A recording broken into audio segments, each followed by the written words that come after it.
Another chance, you know, in the newspaper said last chance to dance, and you know, it was the last chance, and you know, I just wanted to go out and play as hard as I could, and I know Wani and Aaron and them were going to come out and play as hard as they could, and you know, just trying to keep the hope and faith alive. That was the most important part of me coming out today, just trying to keep faith and keep everything going.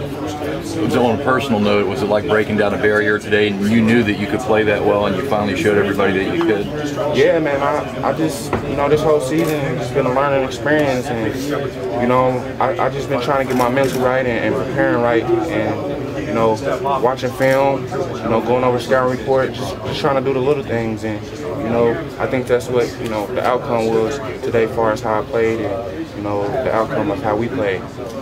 When you heard that Embiid wasn't playing, did your eyes get big when you heard he wasn't playing?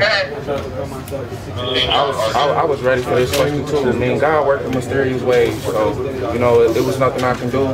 And you know, when we came in, we all were preparing for him. And, you know, I was watching the film to see what I could have done better when I had moves and you know, guarding and things like that. So I mean, I was ready for the challenge, either or, if he was there or not. So you know, I mean, it's nothing I can do about him not being there. I just got to go out and play because you know, they still got 6 or 7 All-Americans on the bench. So. You ever see anything like Wiggins? Nah, I mean, just tired, you know. I got a couple times to play against him in camps and things like that, but, you know, he's just talented, and you see he put the work in, and, you know, usually when you put the work in, that's the outcome you get. He just, you know, still in high points. I got much respect for him. And getting in on your own? Yeah, definitely.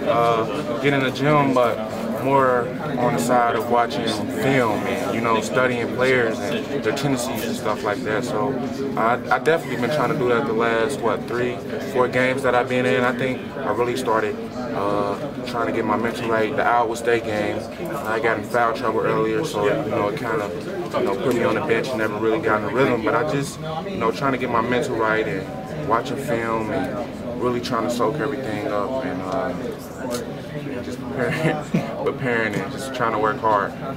You seemed more comfortable either shooting your jumpers or on the block. Just things were smoother. Do you think that's a result of that preparation? Yeah, I mean, if the shots I'm, you know, working on and, you know, by myself, sweating by myself, you know, it's more fluent. You know, it don't seem like I'm hesitating or anything. It's just all rhythm shots. Every shot I took today, I kind of picked my spots, but at the same time, they are all rhythm shots. So, you know, that was just me getting in the gym and, you know, knowing what I can do, just filling my role.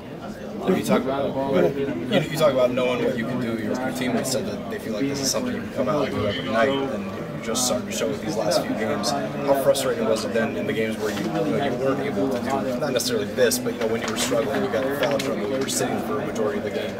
You know, I got a great circle around me. You know, my family.